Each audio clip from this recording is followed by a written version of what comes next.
are the unicorn farm that doesn't need to budget and you just have like endless amounts of cash that you can put towards, employee programs, then great. Then maybe you don't need to. But for everyone else, I think that you should have a budget tied to your professional development for your team. Welcome to At the Fence Line with your hosts, Sarah Chambers and Gavin Bedker.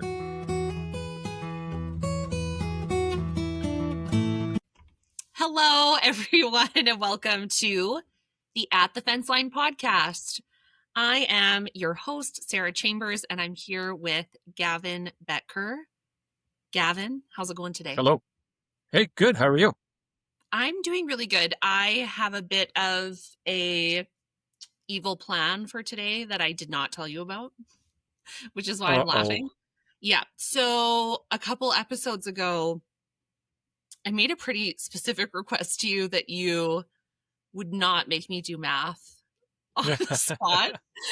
And you made me do it anyways. And so today we had some things planned that are seasonal in nature that were going to involve me singing. And now I kind of feel like I'm going to put you on the spot and make you sing instead. So then if I do that, though, then I'm able to ask you or, bounce financial kind of things back and forth. Is that the trade-off? No, absolutely not. It just means that we're even and you don't need to lose sleep at night worrying that I'm still trying to find some way to retaliate. Oh, okay. All right. Yeah. Well, hey, fair enough. Let's do it. Are you going to sing? Oh. It's the most strategic time of the year. That was amazing. Thank you. That was so if good. I had practiced, I could have had it a little better, but I think you hit those three notes just right how you were supposed to. It is the most strategic time of the year. I've got a lot going on in my background for those watching on YouTube. This is my way of injecting Christmas joy, into my office basement office setup. So you might need to turn your chair a little bit so that we can see it. Oh, there we go. I've got my little garland over here as well. Do you have a tree up? Nope, not yet. No, I just have like a little one. Just goes on top of my table. It lights up by itself. I put one ornament from each of my like two nephews and niece that they made when they were younger, and cute. That's about it. That's about as festive as I get around here. But is this your first Christmas with your dog or second? Second. Well, I got him just before Christmas last year, so I did have him. I got him around the 22nd, so it's coming up on a year. Okay, so you're not going to are you doing like crazy dog dad gifts or anything like that? No. Oh, he'll get something, but it's not from his dad. I'm not his dad. You know this. We're roommates. Well, yes. Okay. Yeah. Fair. Yeah. I'm not his dad. No, we share a house. We're roommates. I pay all the rent, but he's a good roommate. Otherwise, he's pretty neat, pretty tidy. Keeps his toys in one area. Yeah. Does he have a stocking? He doesn't have a stocking. I don't put stockings up here at my house, but he might get one at my mom and dad's, perhaps. So, yeah. Okay. That's It was just while we're on the topic, it was his birthday yesterday, and it's my birthday today. Roger. And it's your birthday today. Yes, that's and so my life usually like involves music. I listen to music a lot, but I don't tend to have a lot of singing happening in my life. But today is the most singing. So I had got a friend of mine sang me happy birthday. My niece, Georgia, sang me happy birthday. And then I just sang that little Christmas carol about strategic planning. There you go. So we're, that's a very musical day. I think that's beautiful. It's really nice. It is. Thank you. Yeah, it is beautiful. Okay. Well, yes, so it is the most strategic time of the year. We are, recording this episode. It is right around the holiday season. And I mean, I think regardless of what type of operation you have, this just tends to be the time of year when people pause, reflect, and start planning forward for the upcoming seasons. I mean, people think about that even personally, right? It's close to the end of the year, thinking about resolutions. And even if you don't specifically make resolutions, you might be thinking about well, what will next year bring, and how did last year go, right? And we can apply that same kind of urge to do that reflection, that kind of annual planning, personal urge, and you can do that in your business too. Yeah. Do So you take set advantage. resolutions? Do you set resolutions for yourself? We, as a family, we usually have a New Year's dinner, and yeah, and it doesn't have to be necessarily resolutions. Like, I will do so and so this year. I might want to do more of this, or I might want to get more into that, or do less of this kind of thing. So those are, I guess, types of resolutions. But I think when it comes to your business, if you're going to do the similar or the analogous practice, you would want to make those goals and those resolutions in that SMART format. You've probably heard that.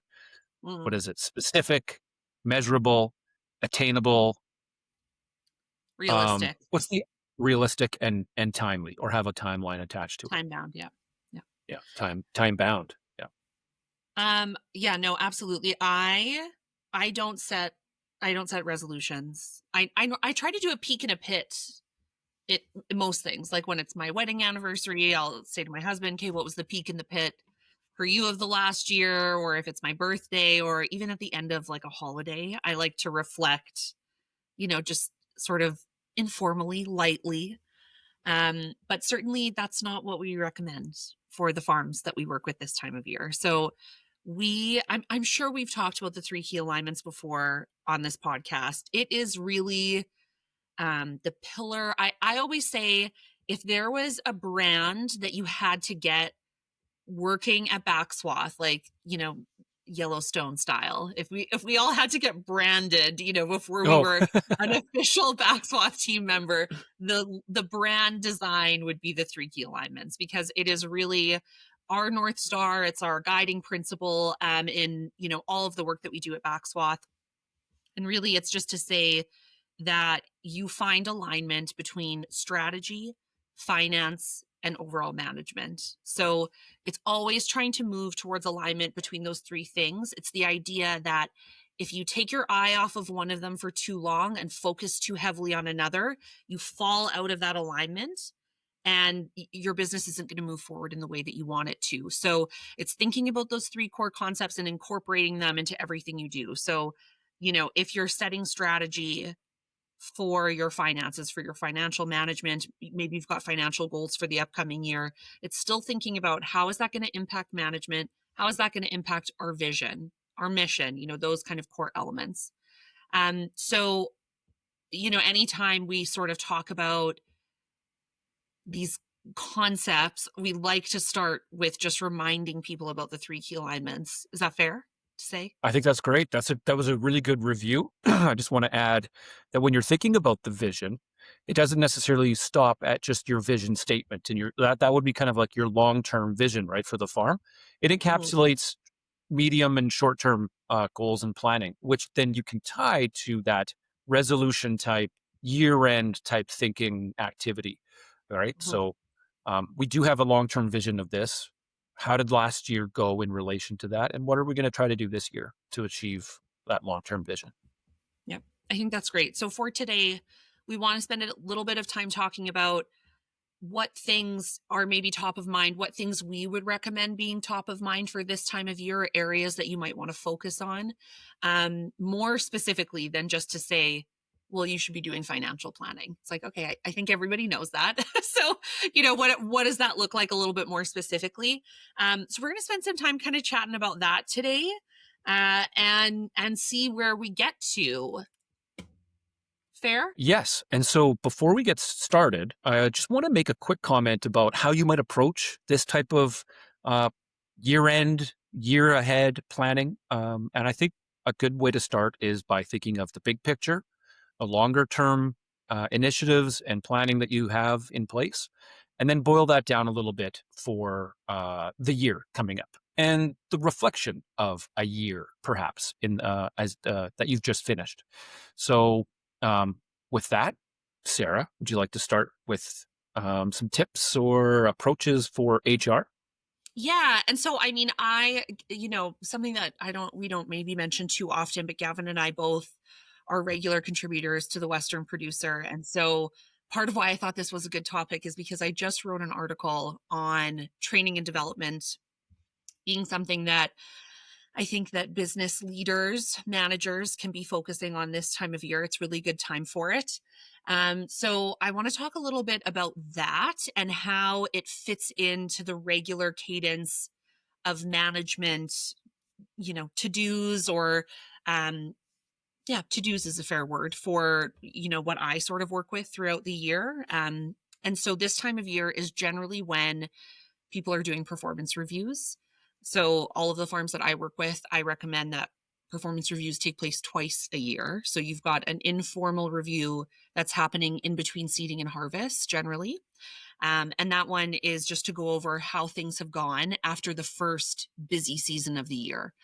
So anything that you, as the manager, saw that you maybe weren't super happy with, some challenges that you identified that you hadn't anticipated, whatever it might be, you can have that coaching conversation with the employee then before you go into the next busy time. And if you do the reviews twice, it's also a chance, especially if you're giving bonuses or if you have some kind of financial assessment or incentive that's attached to performance, then it's nice to do a pre-review so that the person has a chance to improve before we kind of do the one that's for all the marbles. So yes, so generally twice a year performance reviews are happening. One happened in between seeding and harvest, and one is post-harvest or generally this time of year before the new year hits. So with performance reviews, I always recommend that there is a component of goal setting included, and that can be as informal or formal as you want it to be. I think that really depends a lot on what the business has chosen to invest in when it comes to their employees. A lot of farms that I work with now are keenly interested in having a professional development program for their team. I always say that every farm should have a budget tied to their professional development programs for their employees and for themselves. But unless you are like some kind of unicorn farm that just has loads of cash, doesn't have to budget for anything, you've got endless resources for this kind of stuff, then, I think that really everybody needs to have a budget. Yeah. Yeah. Can I jump in there for a second? I'll come back to that in a little bit later. I mean, I agree with that in principle, but I wanna comment on that when I talk about finance. Okay, okay, cool. You want to go for the not only the everyday farm, but the unicorn farms as well? Hmm. Yeah. Exactly. Okay, great. So yes, have a plan for your professional development. But if you are doing performance reviews anyways, I would recommend having a section of the review be dedicated to employee goals. So at the beginning of the episode, Gavin talked a little bit about setting a SMART goal. Okay, so SMART being the acronym for specific, measurable, achievable, relevant, and time bound. And so that's kind of a loose framework that you can give your team when they're setting their goals. And then you can tie professional development opportunities to that. So if you have an employee saying, I want to get my class one, you can look at, okay, is this within the budget to send the employee to do that this year? Class one is an easy example. I think a lot of farms these days are sending employees to get their class one licenses, but there might be other things that the employee is interested in that you can tie to the business in the future, or it might not be. There might just be things that you want to support them in achieving to support better work-life balance or make them feel like, wow, my employer really cares about me, even if it's not going to directly benefit their business. So think outside of the box when it comes to what you're willing to offer with regards to professional development and training. And then the other thing that I say is that it actually doesn't have to cost a ton of money. I've worked with a couple farms that have done training in like some really innovative ways. So the one that I like to talk about is a cow calf operation in Saskatchewan.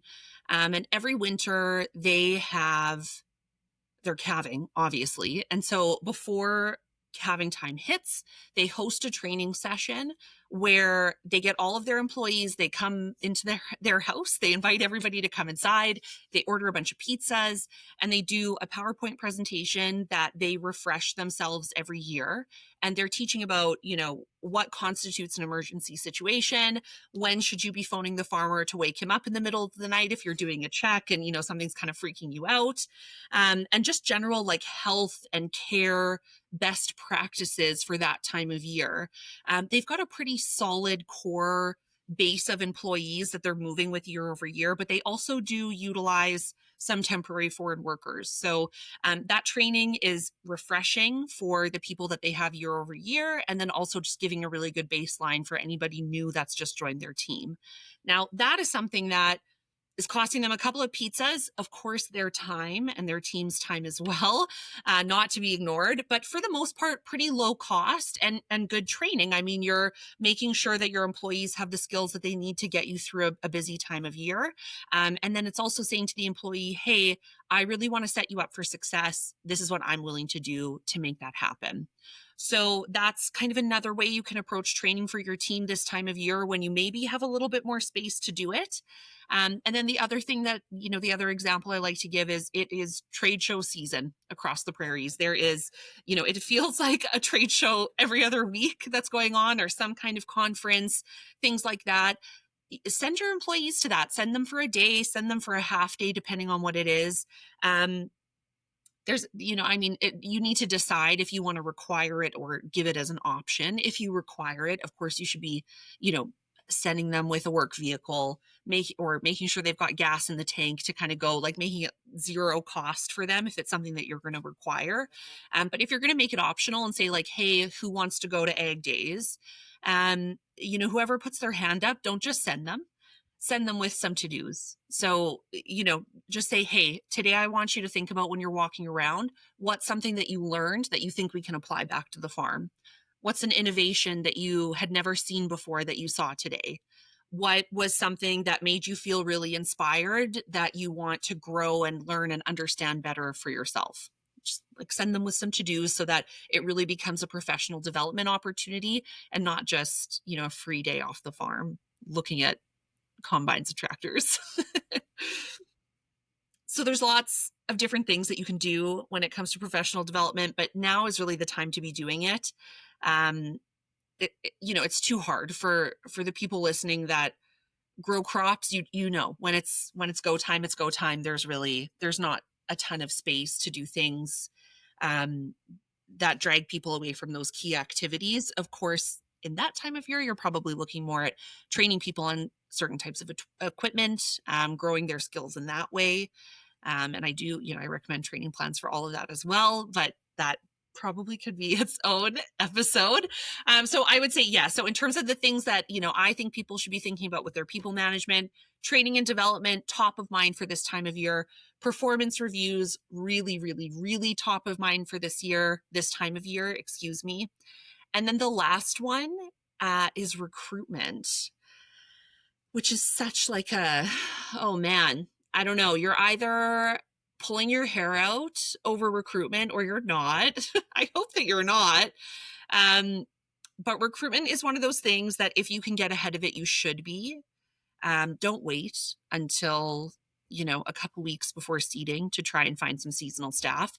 I do recruitment for some of the farms that I work with. It's not my sort of full-time thing, but a few of the farms that I've worked with for a couple of years have asked me to do their recruitment for them just because I kind of have gotten to know their farms so well.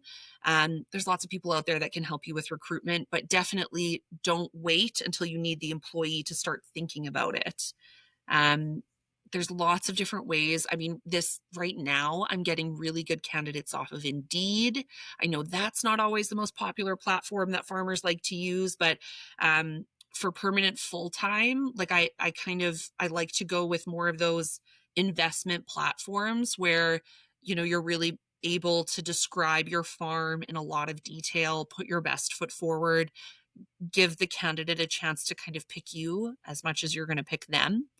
And then if it's seasonal staff, you might be looking at Facebook or Kijiji or some of the platforms that are a little bit less formal. But certainly this time of year, recruitment should be top of mind if you know that you need to add to your team before seating starts.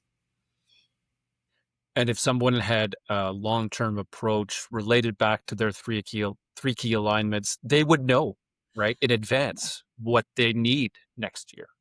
Yeah, well, That's I how it all mean, fits together. yeah, and it's a great point to kind of tie it back to how we started. When I think about how these things fit into the three key alignments, the big one for me is retention and culture. Like those to me feel like those broad picture things that we are thinking about as managers and as employers that tie back to that big picture. And these are just some of the kind of pieces of that puzzle that should be top of mind for this time of year. Um, because yeah, I mean, if you are talking about improving the culture on your farm, professional development is a great way to do it. If recruitment and retention should be part of everyone's strategy, everybody who is employing people needs to be concerning themselves with recruitment and retention. um, it's not a fun thing to try and be dealing with at the last minute. So incorporate those things into sort of the big picture work that you do, so that you can kind of nail down the finer details as you go. What do you Thanks, think? Sarah, for that summary. I think that's Yeah, great. I have two follow-ups, if that yeah, if I may. yeah. Um, the way you described the process of planning out professional development, and then how you made a comment there that sometimes it doesn't have to cost a lot. Um, but then sometimes there are programs that do require a significant outlay of cash and budget. But if you have it planned, right, and designed for the person specific and for the farm's best interest, and it all fits nicely together, I would say I would look at that more of like an investment than a Mm, cost, right? Yeah, yeah. like it's not, the full benefits aren't going to be immediate, but you might even find there's some short-term benefits, some ahas, some learning and an application of learning that can be applied to the farm right away, right Hmm. away. Yeah, So yeah, absolutely. okay, And something to think about. And just to reiterate it, I mean, even if it isn't something that necessarily directly applies back to the farm, it still can work towards employee employer relationships, work life balance, just, all of those kind of things, a better feeling of self that gets then attached to the employer. And so, if we're going back to big picture, you're working on culture development, retention, even attraction, what's people's impression of your business? Those are all things that can help that. So, yeah, but no, it's a topic that we could go on about for a while. I could like really, we could just derail and talk about culture work and retention and compensation building and all of that kind of great stuff. Well, I do have another question Yeah, about professional development. yeah. What would you advise a farm to do when? Because I think we painted a really nice picture where the employee is eager to go and take professional development and classes and stuff. What about when the Mhm. opposite happens and you want someone to learn a new skill because you know that they would be good at it and it would be part of the farm's plan, it would fit the org chart really nicely, but the person resists? How do you approach that? I think it would depend on the reason that they're resisting. Mm. If you, let's say you want everybody on your farm to have their class one and you've got a person who is saying, no, I don't want to do it. I mean, if you're going to make an investment and send them, it probably should be something that they want to do. Like maybe just pause and dig a little bit deeper before forcing somebody to do something like that. Um, I think you can take a horse to water. Like, I don't think that anybody should be trying to force their employees to take professional development unless it's required for the job, like required. And so that would then get into, what does their contract say? What does their job description say? When you hired them, did you tell them that this was a requirement of the job that they needed? Like, go back to all of those kind of HR tools and make sure that you've checked some boxes before, forcing anybody to do anything. But again, if we go back to the class one example, if maybe someone's a nervous driver in a regular car, and like that person is not going to be comfortable doing that job. So I think it's fair to not force them to do it. So yeah, I would say really ask yourself, why is it required? Really ask yourself if it's necessary, if you're being fair in kind of pushing that. And if you think you are, then I would really dig deep into what the barriers are for the employee and see if that's something that you could overcome as well. Maybe they're just nervous. Maybe they haven't, maybe it's an older worker who hasn't, you know, gone back to school or learned something new in a while. Maybe it's something as simple as training them on a new clocking in machine that they're resisting. Like, you know, if it's something like that, then really look into it and see what are the barriers to that employee not wanting to take the training, and see if it's something that you can resolve between the two of you. Sounds good. Yeah, thanks. Those are Yeah. good tips. Yeah, So thanks.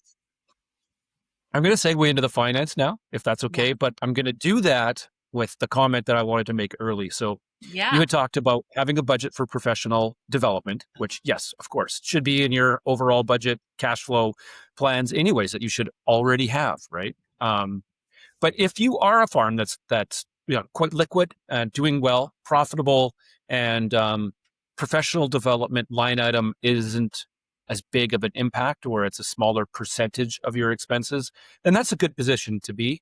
So if you are quote unquote one of those unicorn farms, you should still have a budget. Don't let them get away with it, Sarah. Don't let that horse out of the barn, so to speak. There should still be a budget. Um, and it should be managed. It should be looked at. It should be reviewed at the end of the year. Did we hit our budget for professional development? Were we over? Were we under? That should all still happen. I don't think anyone should be left off the hook in that regard. And if you still think you don't need to because you have excess liquidity, excess cash, then from a whole other perspective, and this is how I'll tie into my year end kind of thinking, is that's where the three key alignments can be out of line or out of alignment from a position of strength, where if your financial performance is strong enough that you don't need to worry about some of these line items, and that's okay. That's a good thing. That's a good problem to have, but I see it as a bit of a problem. Maybe it's time to advance the vision, the goals, the growth goals a little bit more. I will, though, make an asterisk comment here. As long as it's intentional that maybe you don't want to, because you might be getting a little bit closer to the end of your personal or the business's life cycle. There might be not a plan to transition the farm. You might be just someone who's farming for now and planning to wind it down or sell it off or keep land and rent it. Whatever your end of career plans are, you might not be in growth mode. And okay, then that's fine. But then you still might want to look at, well, we can be putting this cash into an investment vehicle that can give us a little bit more of a return on our investment or return on our equity. So yeah, no free passes here. No free passes. Okay. Okay, so from a finance perspective, what should you be thinking of as the year end approaches and the new year is coming around the corner? Well, again, same thing. Start with the big picture, boil it down into annual and then shorter time frames and more specific financial measurements and analysis that you can do. But the big picture, right? That long-term planning, the ratio that comes to my mind is return on equity. That's one of the biggest big picture ratios that you have at your disposal. And like you mentioned, Sarah, I also contribute to the Western Producer. And my last article was on how to use return on equity effectively, how to analyze return on equity effectively and appropriately when doing ratio analysis. Every year that you decide to continue farming, you are indirectly reinvesting your equity into the farm. Because hypothetically, you could sell your assets, pay off your debts, and what you walk away with after that's done, that's your equity. And that's then your investment in the business. You don't do that every year. You don't rebuild your farm every year, but every year you continue to farm, you are indirectly reinvesting that equity. So that would be one that I would look at over a span of 3 to 5 years, historical return on equity, and then tie that back into what your personal vision, what the farm's vision is. And if it's in a good place, good, and build on that and use it to influence and build your plans. And if it's not, then that's when you're going to go over and look at HR operations your production capabilities and things like that to see where things might not be going well and improve that. So that would be something that I would suggest to do kind of at a year end. You do not need to be looking at your return on equity every month. That's a waste of time and energy. It's kind of a year end exercise in my mind. If that means you look at it a couple times a year, that's fine. I don't want to discourage anybody from doing more financial analysis, but it takes time, so you want to manage your investment of your time as well. So back to the little bit more practical side. Year end, right? There's a bookkeeping connotation or a bookkeeping. There's lots of bookkeeping activities that need to be done at year end. You need to reconcile your inventory, need to make sure that the information is wrapped up, prepared neatly and accurately, and then sent to your accountant in a timely manner. The sooner you can get it in, the sooner you can get it back from the accountant. There is often a delay between your year end and when you get your financial statements. We're going to address that in a little bit, but that delay does occur. And so the sooner you can get in accurate and complete bookkeeping information to your account, the better. The benefits of having monthly updated bookkeeping records really has a lot of impact near the year end, because if you're trying to do the last 6 months of bookkeeping in December when there's lots of other activities going on personally and in your business, that's going to cause extra stress, and it could lead to inaccuracies and delays in getting that information sent into your accountant. So if you have up-to-date books at the end of November and you're just doing one more month, good. That's kind of where you want to be. Also, there shouldn't be any surprises then, right? If you've done a good job of having your bookkeeping up to date throughout the months of the year, then there shouldn't be any big surprises when it comes to doing your year end. You're just kind of compiling all of those months together and sending that information off. So that would be another year end activity, but a way that you can prepare for that year end activity in advance. Some of the key ratios that I would use would be return on equity, but I would also look at your financial efficiency ratios on your income statement at year end to really look at where costs might have been higher than planned or where costs might have been lower than planned. That's a kind of a strength and weakness analysis of the actual operational engine of your farm, so your income statement. Where did things go well? Right at the top, at the gross margin level, that's turning your direct inputs into revenue. So that's a production and a marketing analysis. And then throughout the other categories on the income statement, like operating expenses, which are like labor, fuel, repairs, and maintenance, those are big expenses.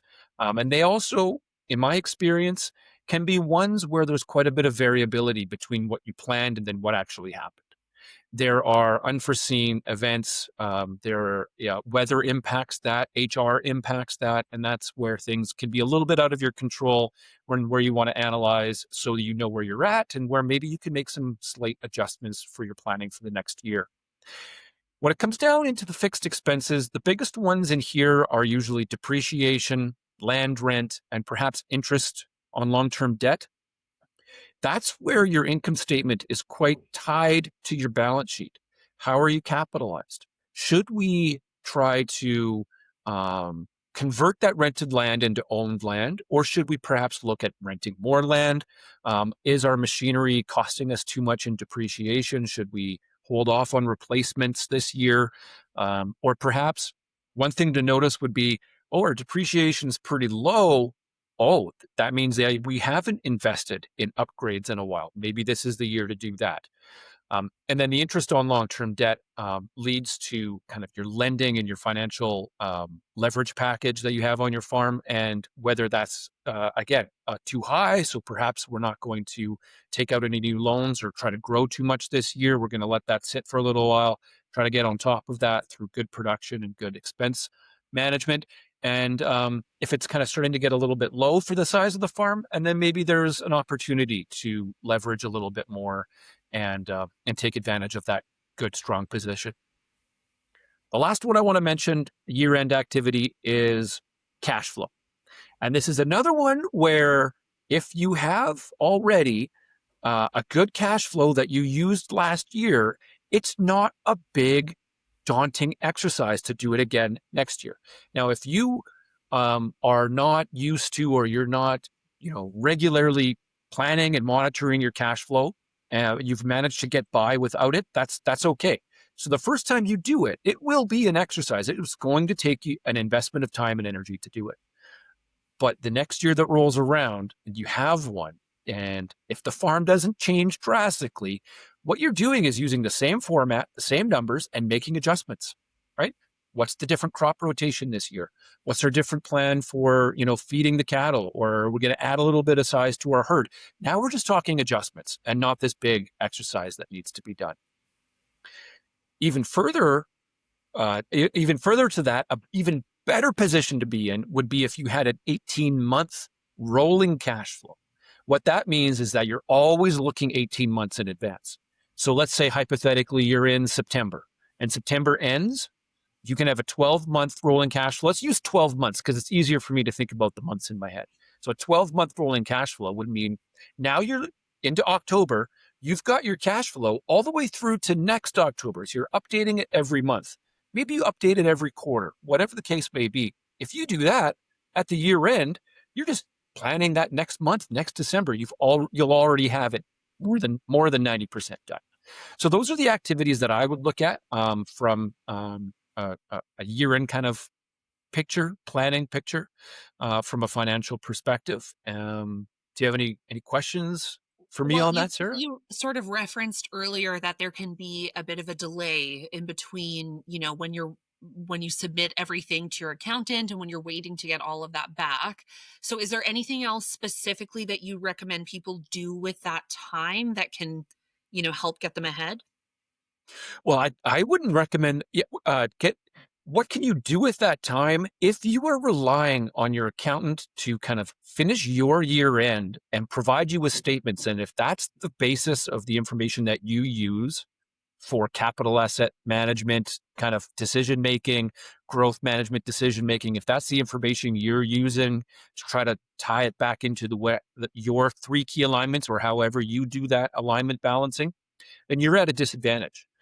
That's where having up-to-date and accurate bookkeeping, like a solid bookkeeping function on your org chart, will pay dividends in many different ways, pun intended. And having that delay can put you at a disadvantage for taking advantage of opportunities or getting caught with unexpected events. So if that is where you're at, then get that information as soon as you can into your accountant and do whatever you can to manage that relationship and get it back as soon as possible. But even better would be having accurate and up-to-date bookkeeping. So then there shouldn't be any big surprises. The accountant might categorize and summarize and present that information a little bit differently on a corporate set of financial statements. But if you've got that up-to-date bookkeeping, there shouldn't really be any big surprises. And then you don't have to worry about that delay. Are you trying to get bonus points with the bookkeepers that we work with at Backswath, or Yeah, they'll be yeah, happy when they sure. listen to this? No, Did that sound like a sales pitch? If it did, my apologies. But we have bookkeeping at Backswath, like Sarah mentioned. There are lots of good bookkeepers out there. Yeah, there are. And they're worth their weight in gold. Well, it wasn't a sales pitch until then. It was more just a highlighting the importance of timely record keeping. So I think that was really Yeah. great. And I think Wade and Yeah. Jory will be like, they'll be giving you a big thumbs up on that one. Um, I think that that's all great. The only other thing that I think I would like to spend 2 seconds talking about is really kind of recognizing what this time of year means for farmers. I think there's this sort of it's kind of like teachers, how everybody thinks that teachers in the summer are just like sitting around with their feet up. I think that people think that in the winter farmers are doing the same thing. And so, we kind of hinted at it at the beginning of the episode by saying it's the you saying that it's the most strategic time of the year. But that doesn't mean that it's any less busy. It's almost just like a different kind of busy. So I think that, and I'll say it's a different kind of busy, oftentimes with maybe not everyone's favorite type of work. So, that can make it something that's really easy to push off, or, push the stuff to the side of your desk, put it on the bottom of your priority list. Don't do those things. This time of year, I really recommend that people try to be really structured about the way that they kind of approach their day. You still need to leave time to walk through the shop and check in on how maintenance is going and mechanical work is going. You still need to be answering emails. You need to be fitting in strategy. You need to be, on and on and on and on. So, I recommend to people this time of year to just try and be really structured and approach things in a bit more of a regimented way, because hopefully you're able to do that this time of year. Hopefully there's less kind of curveballs that you're getting hit with. And so really take advantage of the opportunity this time of year brings. Even though it's still busy, you still have a lot to do. Hopefully your days look a little bit more repetitive day over day than they do at other times of the year. So instead of working 14-hour days, we're down to like 8 or 10 or whatever the case may be. Hopefully, maybe a yeah. little bit of time off, maybe. Yeah. So Yeah, but I just would really say take advantage of that too. Yeah. take advantage. Absolutely take advantage of it. Yes. One of the farms that I worked with, I gave him a recommendation for Mexico last year. He went to a new place in Mexico. I really push that. I'm everyone's favorite person to call when it comes, if there's something that they're, it's like they're not sure they should do. Like if it's, should I go on that trip? You call me. I'll convince you to go on the trip. Should I buy that piece of land? You call Sarah. Sarah will just tell you to do it. So, but you didn't happen to work in hospitality and tourism, did you? I might have worked in hospitality and tourism previously, but yeah. So I think, like I say, just try and be really structured about the way you go about your day, and carve out the time to focus on each of the different areas, even if it's not necessarily your favorite thing to look at. Okay. Before we go, Gavin, is there anything else you really want to say? I'm going to end it with another Christmas carol. Yay! Tied to farm management, of course. And we'll make this a day of singing that won't probably be beat next year unless I plan for it. Yeah. Okay. Bookkeeping, there should be no surprise. I love that. Great job. I think that we should crop that and have it as our intro and just play it year round. I'm going to turn that into an Instagram reel and repost it every second week. Every holiday season from now until the end of time. Yeah. What have I done? What have I done? I love it. Gavin, thank you so much for sharing those insights today. I think that we had some really good takeaways for people. Hopefully maybe inspired them a little bit to be like, okay, I gotta get to it, start getting the work done. And of course, that was a good episode. Yeah. And of course, if there's anything where you're feeling like you need a bit more support, you're wanting more information, again, we don't like it to be a plug. There's a ton of resources online where you can find this stuff. Don't ever feel like you have to start from zero alone. There's so many things available to you that can kind of help you kickstart some of this analysis, strategic planning, whatever it might be for your business. But if you're looking for that one-on-one support, backswath.com. Let us know. We're here. Instagram, Twitter, Facebook, website, all the places. Gavin, thank you so much for today. Thank you. Happy holidays. Yeah. Happy holidays. Thank you for tuning in to another episode of At the Fence Line with Sarah Chambers and Gavin Bedker. If you have any questions or comments about today's episode or would like to get in touch with us, please find us on Instagram at backswath_MGMT or through our website at www.backswath.com. The views, thoughts, and opinions expressed in this podcast belong solely to the host and guests and do not necessarily reflect the views, policies, or positions of Backswath or its affiliates. Any reference to specific products, services, organizations, or individuals does not constitute an endorsement or recommendation by Backswell.